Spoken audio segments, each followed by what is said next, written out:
আসসালামু আলাইকুম। রাজশাহী কলেজের উচ্চ মাধ্যমিক শ্রেণীর ব্যবসায় শিক্ষা শাখার প্রিয় শিক্ষার্থীদেরকে স্বাগত জানাচ্ছি।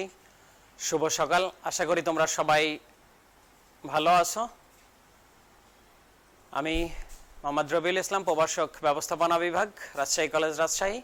আজকে আমি তোমাদের ফিনান্স ব্যাংকিং ও বীমা দ্বিতীয় পত্র কোর্স থেকে আলোচনা করব। অলরেডি আমি তোমাদের সাথে অনলাইনে 3টা ক্লাস নিয়েছি। গত ক্লাসে ব্যাংক হিসাব অধ্যায় থেকে আলোচনা করেছিলাম। গত দিনের ক্লাসে আমি একটা টেস্ট কাহুট এর মাধ্যমে তোমাদের একটা টেস্ট নেওয়ার চেষ্টা করেছি, কিন্তু দুর্ভাগ্যজনক তোমরা তেমন কেউ সাড়া দেওনি। পরবর্তীতে আমি ওটার টাইম বেশি রাখাতে একজন স্টুডেন্ট, হানি নাম, ও টেস্টটাতে অ্যাটেন্ড করছে এবং সবগুলা প্রশ্নের অ্যান্সার দিছে। ধন্যবাদ হানিকে। তো যাই হোক, তোমাদের আগ্রহ থাকলে পরবর্তীতে আমি আবার সেটা ইউজ করব, না হলে দরকার নাই। তো আজকে আমরা একটু আমাদের আলোচনায় চলে যাই। একটু স্লাইডের দিকে দেখো। ফিনান্স ব্যাংকিং ও বীমা দ্বিতীয় পত্র কোর্স। দেখো স্লাইডে, নাহিদ তার বন্ধু ইমনের নিকট থেকে 1 লক্ষ টাকা ধার নিল। ইমন নাহিদকে কখন টাকা পরিশোধ করবে তার লিখিত দিতে বলল। নিশ্চয় তোমরা নিজেরাও বন্ধু বা অনেকের সাথে এরকম আর্থিক লেনদেন করো। হয়তো কাউকে ধার দিছো, কারো থেকে ধার নিছো। লিখে রাখছো কিনা এটা লিখে রাখাটা হয়তো হয়নি, দু একজন লিখে রাখতেও পারো কখনো। তো এখানে নাহিদ আর বন্ধু দুজন ইমন 1 লক্ষ টাকা লেনদেন করছে, কিন্তু ইমন চাচ্ছে যে নাহিদ কবে টাকাটা ফেরত দিবে সেটা একটু লিখিত দিতে। তখন দেখো নিচে নাহিদ এইভাবে একটা লিখিত দিল ইমনকে যে, আমি নিম্ন স্বাক্ষরকারী এ মর্মে অঙ্গীকার করছি যে অদ্য হতে 3 মাস পর, এটা লেখা যেতে পারে অথবা সরাসরি তারিখটা লেখা যেতে পারে, হয়তো 5 অক্টোবর 2020 তারিখে মিস্টার ইমনকে বা তার আদেশ অনুসারে 1 লক্ষ টাকা পরিশোধ করব। নিচে নাহিদ স্বাক্ষর করলো, আর উপরে তারিখ এবং স্থান লেখা আছে 6/7/2020 রাজশাহী, আর একটা স্ট্যাম্প যুক্ত করতে হবে। তাহলে দেখো যে এটা নাহিদ তার বন্ধু থেকে 1 লক্ষ টাকা ধার করছে। তো সে তখন একটা অঙ্গীকার দিচ্ছে যে সে 3 মাস পরে 1 লক্ষ টাকা পরিশোধ করবে, এটা লিখিত। তাহলে এটা কি হয়েছে? এমনি তোমাদের দৃষ্টিতে সে একটা ঋণ নিছে, এটা কিন্তু তার একটা দলিল, তার মানে এটা একটা ঋণের দলিল। তো তোমরা কি বুঝতে পারছো যে আজকের আলোচনাটা কি হতে পারে? হ্যাঁ, ঋণের দলিল, তবে আরেকটু নামটা বিশেষায়িত, হস্তান্তরযোগ্য ঋণের দলিল। তোমাদের সিলেবাসের 5ম অধ্যায়ে এই হস্তান্তরযোগ্য ঋণের দলিল নিয়ে আলোচনা করা আছে। তা আমরা আজকে হস্তান্তরযোগ্য ঋণের দলিল নিয়ে পড়বো। তার আগে তোমরা এটা একটু মনোযোগ দিয়ে দেখে নাও, পরবর্তীতে বুঝতে সুবিধা হবে। এরকম একটা নমুনা দলিল। তাই ঋণের দলিলটা কখন হস্তান্তরযোগ্য হয় সেগুলো আমরা পরে পড়ব। এরপরে স্লাইডে যাই। দেখো আমাদের আজকের আলোচ্য বিষয় হস্তান্তরযোগ্য ঋণের দলিল। আর এই আজকের পাঠ শেষে আমরা হস্তান্তরযোগ্য ঋণের দলিলের ধারণা ব্যাখ্যা করতে পারবো, এই দলিলের বৈশিষ্ট্য বর্ণনা করতে পারবো। তোমরা বর্ণনা করতে পারবা হস্তান্তরের আবশ্যকীয় শর্তাবলী। একটা ঋণের দলিল যখন হস্তান্তর করতে হয় কি কি শর্ত মেনটেন করতে হয় সেগুলা জানবা। আর এর পাশাপাশি আমরা সরকারি ও ব্যাংক নোট সম্পর্কে জানবো, এই দুইটার পার্থক্য, এবং ব্যাংক ড্রাফট ও পে অর্ডার কি সেটার পার্থক্য সম্পর্কে জানবো। তোমরা সেই পার্থক্য নির্ণয় করতে পারবা আজকের ক্লাস শেষে। তো চলো আমরা শুরুতেই হস্তান্তরযোগ্য দলিল কি সেটা একটু দেখি। দেখো, যথানিয়মে এক হাত হতে অন্য হাতে হস্তান্তরের মাধ্যমে যে ঋণের দলিলের হস্তান্তর গ্রহীতা এর বৈধ মালিকানা বা সত্ত্ব লাভ করে তাকে হস্তান্তরযোগ্য দলিল বা হস্তান্তরযোগ্য ঋণের দলিল বলা হয়। আমরা শুরুতেই যে দলিলের একটা নমুনা দেখলাম, নাহিদ ইমনের থেকে 1 লক্ষ টাকা ধার নিয়েছে, ওইটা হচ্ছে ঋণের দলিল। তো ওখানে একটু খেয়াল করেছো যে মিস্টার ইমনকে অথবা তার আদেশ অনুসারে, একটা কথা ছিল যে যদি তার আদেশ অনুসারে বলা না থাকতো, শুধু মিস্টার ইমনকে 1 লক্ষ টাকা পরিশোধ করব একটা নির্দিষ্ট তারিখে, তার মানে এইটা অন্য কেউ আর এর মালিকানা লাভ করতে পারবে না, শুধু ইমনই এটার মালিক থাকবে এবং ইমনকেই টাকাটা পরিশোধ করতে হবে। কিন্তু যখনই বা তার আদেশ অনুসারে অথবা বাহককে এরকম লেখা থাকলে কিন্তু ওই দলিলটা হস্তান্তর করা যাচ্ছে। ইমন হয়তো অন্য কারো কাছে সে ঋণ থাকতে পারে, তো এখন নাহিদের এই টাকাটা হয়তো সে তার পাওনাদারকে দিয়ে দিতে পারে যে এই 1 লক্ষ টাকা পাওনার দলিল এত তারিখে আপনি নাহিদের থেকে এই টাকাটা সংগ্রহ করবেন। তার মানে কি, তাহলে এই ঋণের দলিলটা কিন্তু হস্তান্তর হয়ে গেল। তখন যে যার কাছে এটা থাকবে আদেশ অনুসারে যে প্রাপ্ত হবে আর কি, সেই কিন্তু এই ঋণের দলিলের মালিকানা বা সত্ত্ব লাভ করবে। এই কারণে এই দলিলটাকে হস্তান্তরযোগ্য ঋণের দলিল বলা হচ্ছে, মানে এক হাত থেকে অন্য হাতে স্থানান্তরের সুযোগ থাকবে এবং এর মাধ্যমে মালিকানা সত্ত্বটা লাভ করবে।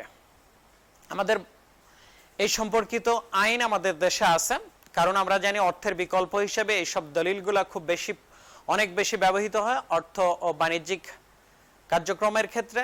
আর এইগুলা ব্যবহারের ক্ষেত্রে অনেক ধরনের জটিলতা আছে। টাকা একজন আরেকজনেরকে দিয়ে দিলে সে সত্ত্ব লাভ করলো এবং আর কোনো সমস্যা থাকে না। কিন্তু এরকম একটা দলিল দেওয়ার পরে এখন যে দলিলের দাতা ঋণ গ্রহীতা সে কিন্তু অস্বীকার করতে পারে। এরকম বিভিন্ন প্রয়োজনে এই আইনের প্রয়োজন হয় এই ব্যাখ্যা বিশ্লেষণের জন্য। সেই উদ্দেশ্যে আমাদের দেশে হস্তান্তরযোগ্য দলিল আইন 1881 এইটা প্রচলিত আছে।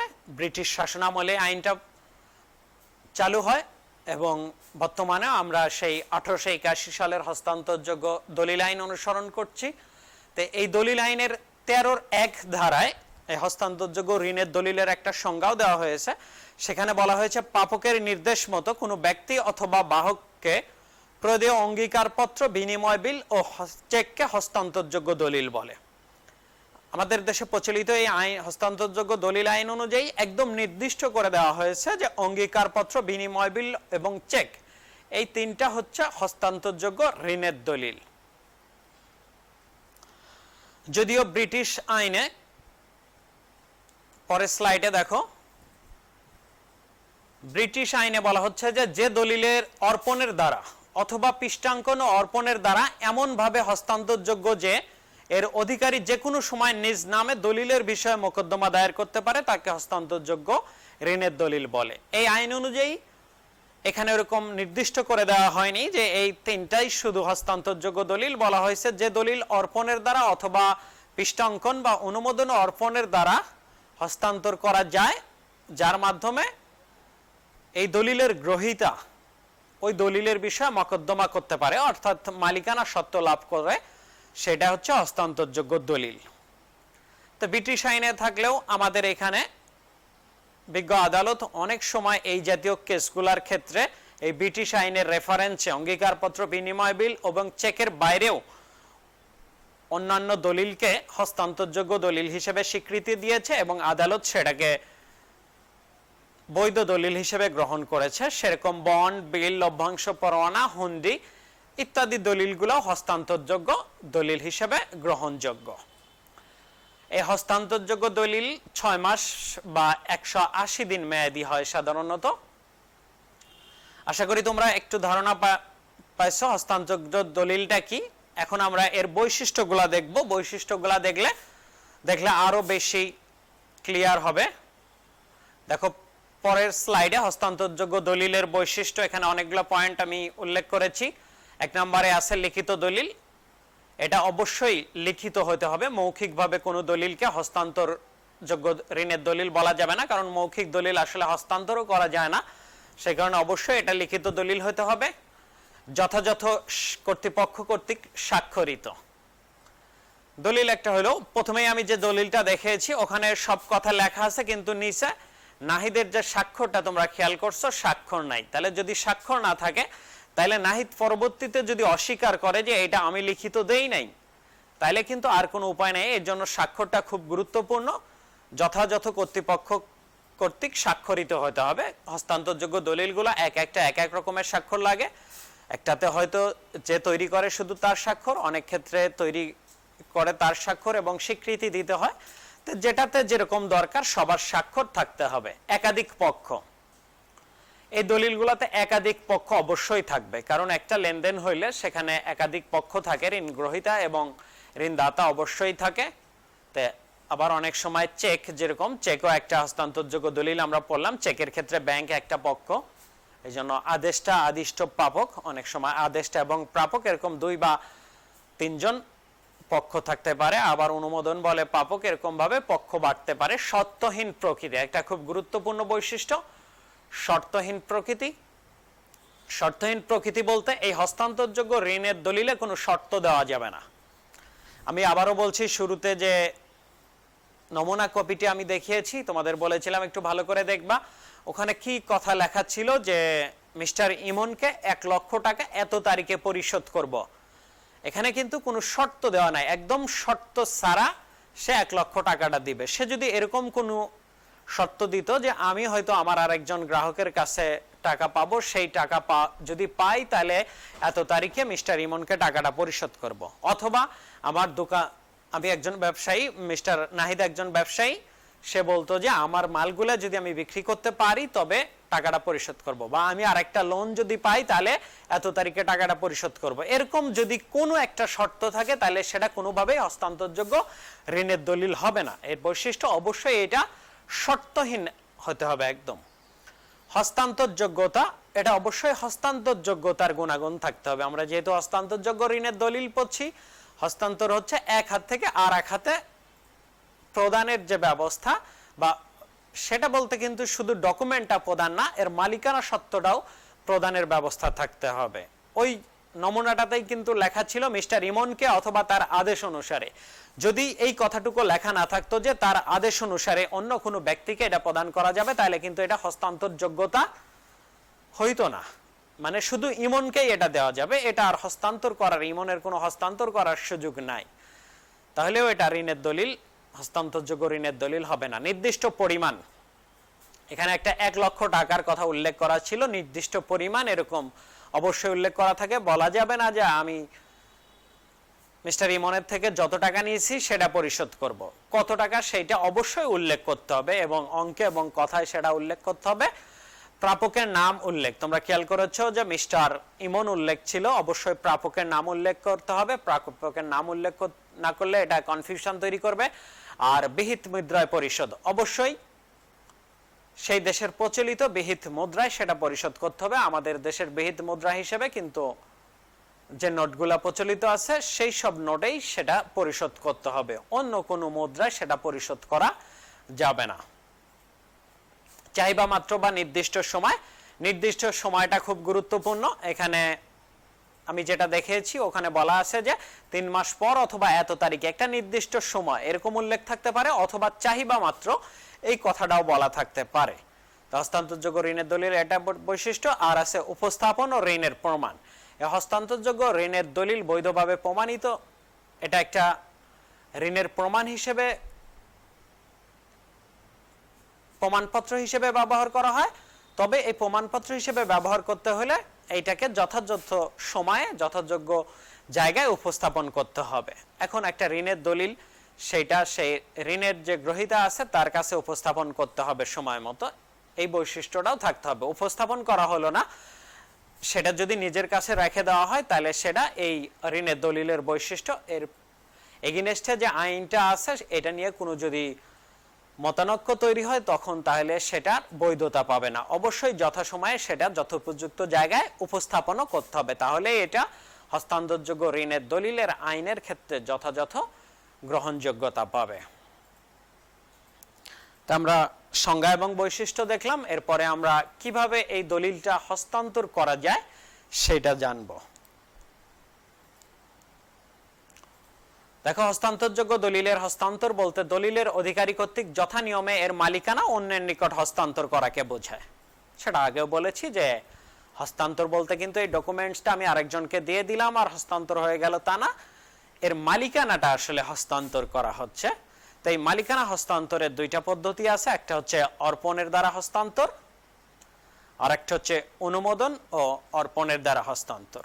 অর্পণের দ্বারা হস্তান্তর হচ্ছে এমন ঋণের দলিল যেটা এর মালিক যদি অন্য কাউকে প্রদান করে শুধু সেইটা সে পাওয়ার সাথে সাথে সে তার মালিকানা লাভ করবে। আর অনুমোদন ও অর্পণের দ্বারা হচ্ছে এই দলিলে কোনোভাবে সে লিখিত দিতে হবে, পৃষ্ঠা অঙ্কন করে বা কোনোভাবে স্বাক্ষর প্রদানের মাধ্যমে সে অনুমোদন করবে যে এটা অমুক ব্যক্তিকে হস্তান্তর করা হলো, মালিকানা সত্ত্ব প্রদান করা হলো, সেটা করতে হবে। এবং সাথে সাথে অবশ্যই অর্পণ করতে হবে। একটা চেক যদি আমি কাউকে দিতে চাই, তাহলে চেকে তার নাম লিখে যদি আমার কাছে রেখে দেই, তাহলে তো সেটা হস্তান্তর হবে না। অবশ্যই সেটা যথাযথভাবে পৃষ্ঠাঙ্কন করে তার মালিককে সেটা হস্তান্তর করতে হবে।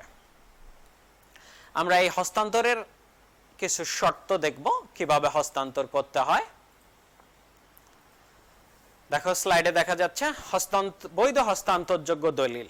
তা আমি যদি এই হস্তান্তরযোগ্য দলিলটা হস্তান্তর করতে চাই, অবশ্যই এই দলিলটাকে বৈধ হতে হবে। আমরা যে বৈশিষ্ট্যগুলো পড়লাম হস্তান্তরযোগ্য দলিলের, ওখানে অনেকগুলা বৈশিষ্ট্য পড়লাম, এই বৈশিষ্ট্যগুলো অবশ্যই থাকতে হবে, তাহলে একটা দলিল বৈধ হবে আর তখনই সেটা হস্তান্তর করা যাবে।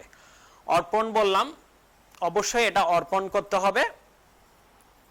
আর অর্পণ না করলে যে কোনো ধরনের দলিল যদি সে তার কাছে রেখে দেয়, তাহলে সেটা কোনোভাবেই এই হস্তান্তর হবে না। আর বাহককে দেয় অর্পণ, অর্থাৎ বাহককে দেয় যেটা, যে ধরনের হস্তান্তরযোগ্য দলিলগুলো, সেগুলা শুধুমাত্র অর্পণ করলেই সেটা হস্তান্তর হয়ে যায়। আর আদেশে দেয় একটা পার্থক্য, মানে আদেশ অনুসারে যেটা, অথবা বাহককে, এরকম দুইটা কথা লেখা থাকে। চেকের ক্ষেত্রে তোমরা খেয়াল করবা অর বেয়ারার অর অর্ডার, এরকম দুইটা কথা লেখা থাকে।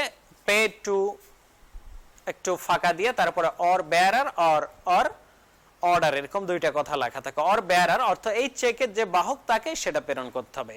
তো এরকম হস্তান্তরযোগ্য দলিলগুলো শুধুমাত্র অর্পণের দ্বারাই সেটা হস্তান্তর হয়ে যায়। আর যদি অর্ডার বা আদেশ অনুসারে এরকম কথা উল্লেখ থাকে, সেক্ষেত্রে অবশ্যই পৃষ্ঠা অঙ্কন করতে হবে, তারপরে সেটা অর্পণ করতে হবে। আর আমরা হস্তান্তরযোগ্য দলিলের একটা বৈশিষ্ট্য পড়লাম শর্তহীন প্রকৃতি। কিন্তু এই পৃষ্ঠা অঙ্কন যখন আমরা করব, তখন কিছু শর্ত যুক্ত করা যেতে পারে বা সেটা আংশিকভাবে করা যাইতে পারে। আর হস্তান্তরের অভিপ্রায়, অবশ্যই হস্তান্তরের ক্ষেত্রে হস্তান্তরের অভিপ্রায় থাকতে হবে। একজন গ্রাহক যদি টাকাটা উত্তোলনের উদ্দেশ্যে বা ব্যাংকে সেটা জমা দেয়, তাহলে কিন্তু সেটা হস্তান্তর হবে না, কারণ সেখানে সে শুধু সেই হস্তান্তরযোগ্য দলিলের এগেইনস্টে টাকাটা উত্তোলনের জন্য হয়তো ব্যাংক কাউন্টারে জমা দিয়েছে, এটা হস্তান্তর হবে না।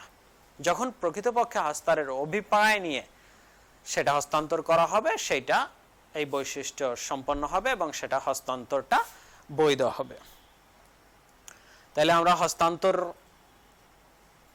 হস্তান্তরযোগ্য ঋণের দলিল বা দলিল, হস্তান্তরযোগ্য ঋণের দলিলের বৈশিষ্ট্য এবং হস্তান্তরের কি শর্ত, একটা দলিল কিভাবে হস্তান্তর করা যায় সেটা পড়লাম। এখন দেখো স্লাইডে একটা ছবি দেখা যাচ্ছে, সবাই নিশ্চয় ছবিটা চেনো। হ্যাঁ, 1000 টাকার নোট। তা আমাদের আলোচ্য বিষয়ে তোমরা খেয়াল করেছো যে সরকারি নোট ও ব্যাংক নোট নিয়ে আমরা আলোচনা করব। সেই কারণে একটু আমরা ছবিটা দেখি, একটু খেয়াল করো ছবিটা, এখানে কি কি আছে। আচ্ছা, এটা একটা 1000 টাকার নোট। আমরা সবাই দেখেছি, চিনেছি, কিন্তু হয়তো অনেক সময় সবকিছু সঠিকভাবে খেয়াল করা হয় না যে এই টাকাটাতে কি লেখা আছে। দেখো আমরা পরের স্লাইডে যাই। আরো দুইটা টাকার ছবি দেখছো তোমরা, একটা 2 টাকার নোট আর একটা 500 টাকার নোট। এই দুইটা নোটে অনেকগুলা পার্থক্য আছে, এর নামেও পার্থক্য আছে। তোমরা কি জানো দুইটা নোটের পার্থক্য কি?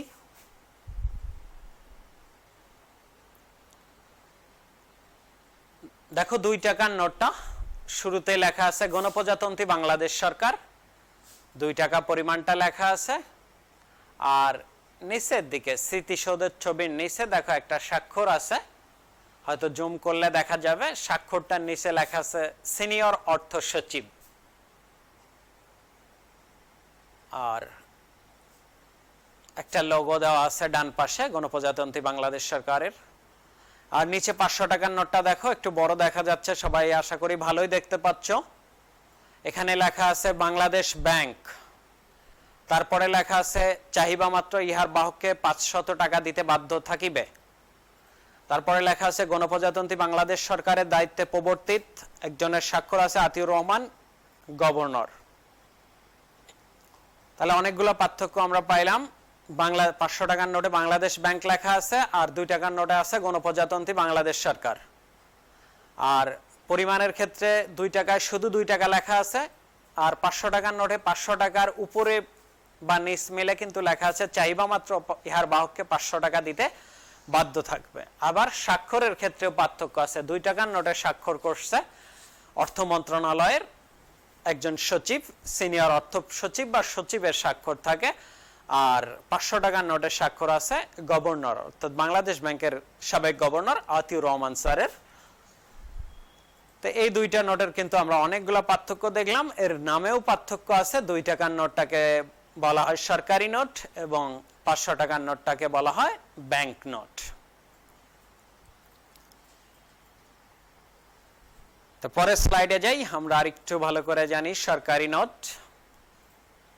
দেখো, একটা দেশের সরকার নিজ কর্তৃক ও নিজ দায়িত্বে বিহিত মুদ্রা হিসেবে যে নোটের প্রচলন করে সেগুলাকে বলা হচ্ছে সরকারি নোট।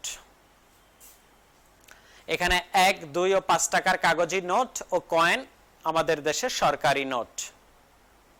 তোমরা 1 টাকার ও 2 টাকার নোট দেখতে পাচ্ছ।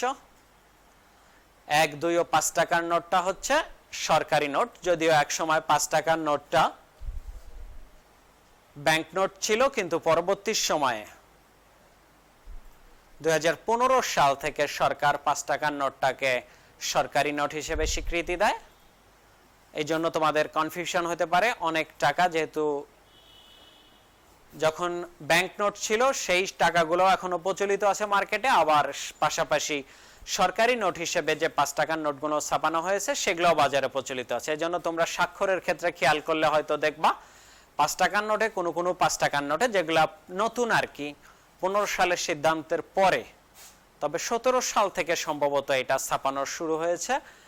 এখানে অর্থ সচিব বা সিনিয়র অর্থ সচিবের স্বাক্ষর আছে, আর যেগুলো আগের 5 টাকার নোট ওগুলাতে বাংলাদেশ ব্যাংকের গভর্নরের স্বাক্ষর আছে। তো এই 3টা নোট এবং কয়েন গুলো সরকারি নোট।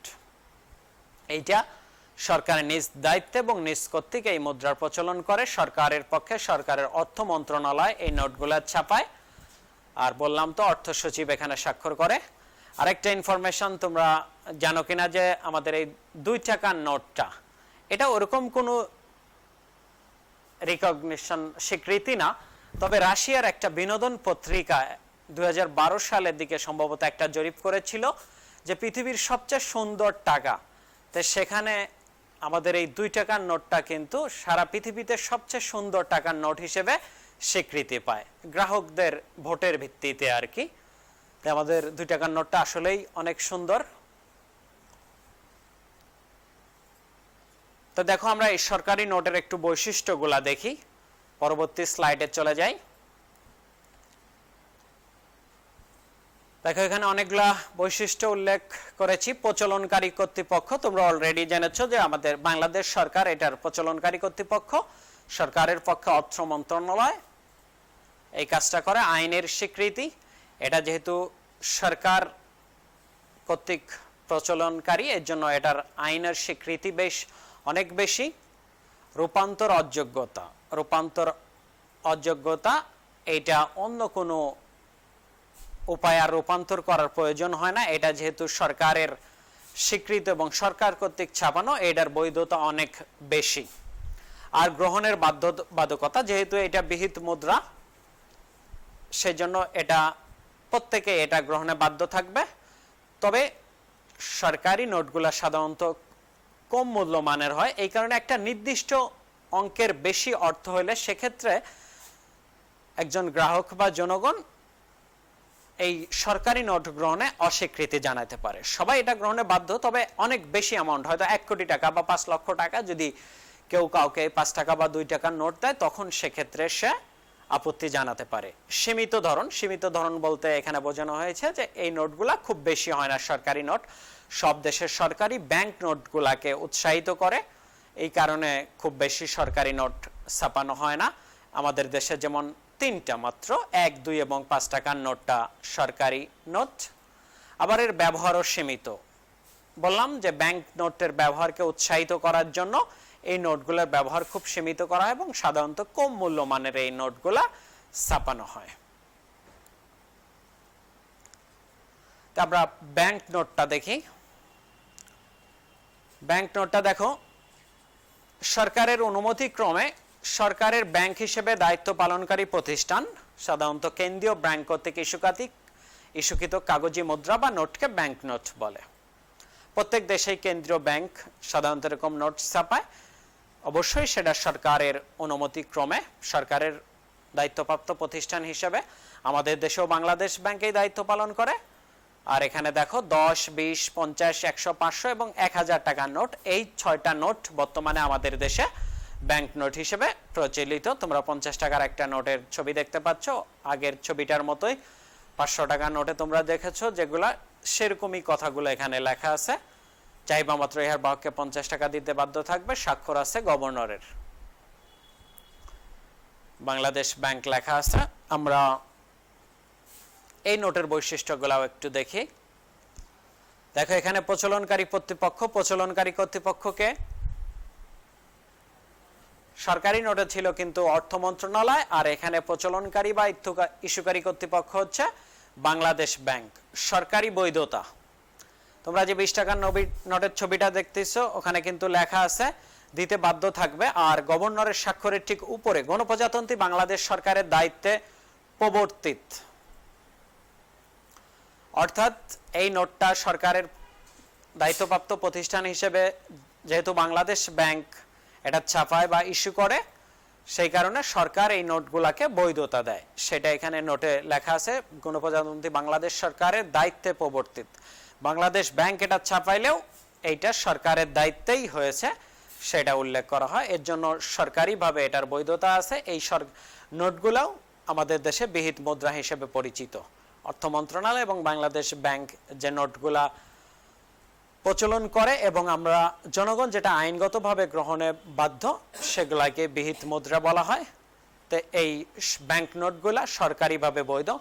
আর প্রতিশ্রুতির উল্লেখ, এই দায়িত্বে প্রবর্তিত কথার মাধ্যমেও কিন্তু প্রতিশ্রুতির উল্লেখ করা হচ্ছে। আর এখানে প্রতিশ্রুতির উল্লেখ বলতে আরেকটা বিষয় বোঝায়, এই বাংলাদেশ ব্যাংক কর্তৃক প্রচলিত কোনো নোট যদি কোনো সময় অচল ঘোষণা করা হয়, সেক্ষেত্রে কোনো একজন ব্যক্তি যদি তার কাছে এই টাকা থাকে আর সে যদি বাংলাদেশ ব্যাংকে যদি সে জমা দেয় সেটা, তাহলে বাংলাদেশ ব্যাংক তাকে সমপরিমাণ সচল টাকা প্রদানে বাধ্য থাকবে।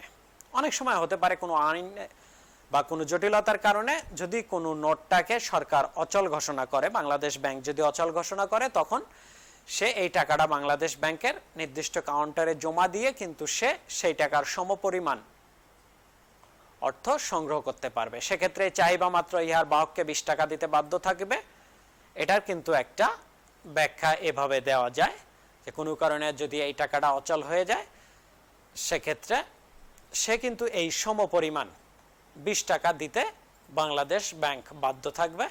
এর আরেকটা ব্যাখ্যা আছে যে এগুলা যেহেতু বাংলাদেশ ব্যাংক কর্তৃক প্রচলিত, তো এর এগেইনস্টে অবশ্যই আমাদের যে সরকারি মুদ্রা 1, 2 টাকা ও 5 টাকার নোট, তো কোনো বাংলাদেশ ব্যাংক যখন কোনো সরকারি নোট ইস্যু করে তখন সমপরিমাণ এই সরকারি নোটটা তারা হিসাবে জমা রাখে, এবং কোনো ব্যক্তি যদি কোনো সময় মনে করে এই ব্যাংক নোটের পর আস্থা রাখতে না পারে, সেক্ষেত্রেও তারা ব্যাংক নোট জমা দিয়ে এই 1 টাকা, 2 টাকা বা 5 টাকা যে সরকারি নোটগুলো আছে সেগুলা গ্রহণ করতে পারে।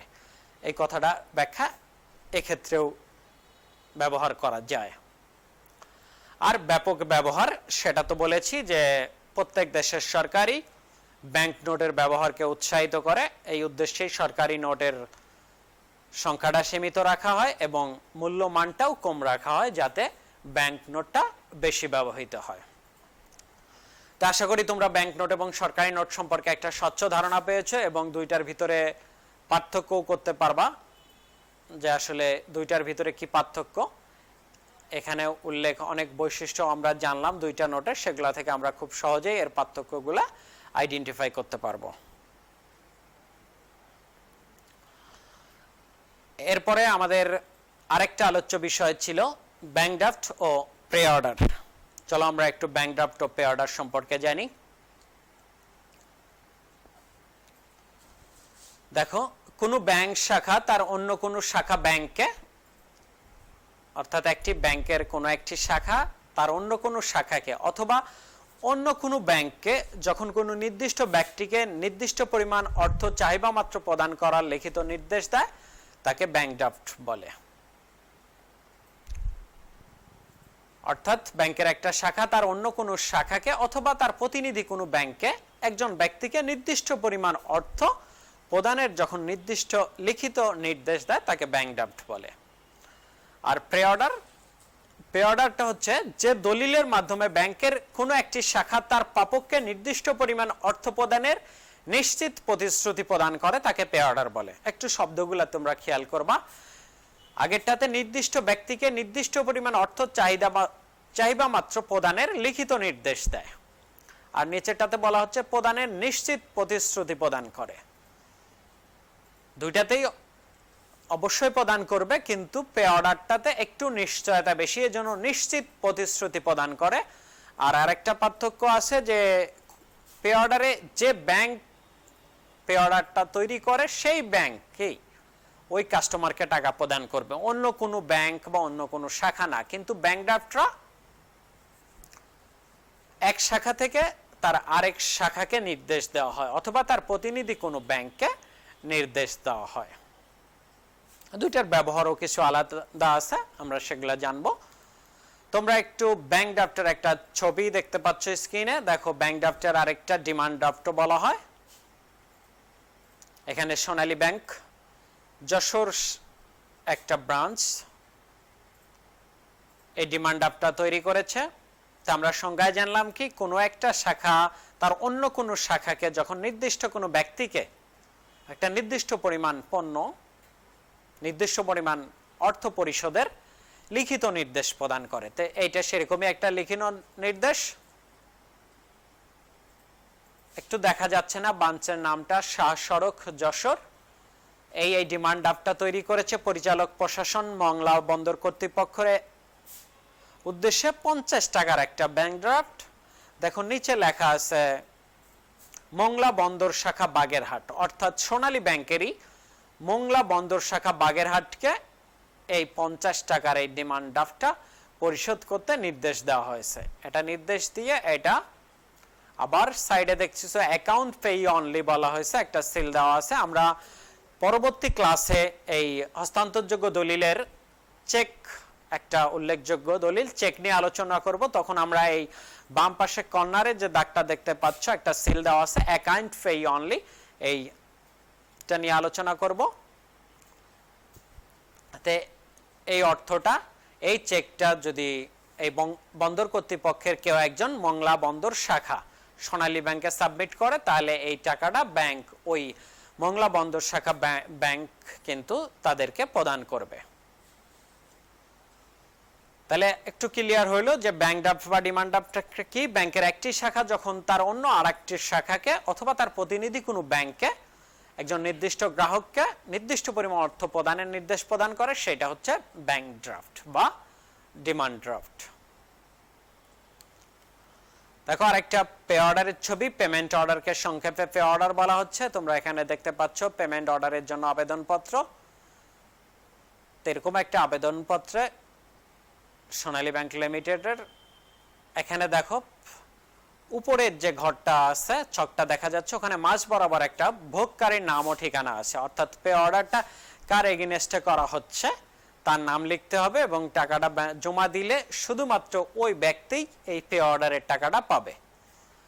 তো এটার কিছু কারণ আছে কেন এটা ব্যবহার করা হয়। এটা নিশ্চিত অর্থ প্রদানের একটা কথা তোমরা খেয়াল করছো সংজ্ঞায়, যে নিশ্চিত অধিক নিশ্চয়তা প্রদানের লক্ষ্যে এই পেমেন্ট অর্ডারটা ব্যবহার করা হয়, যেটা চেক বা অন্যান্য দলিলের ক্ষেত্রে সেটা কিছুটা কম থাকে।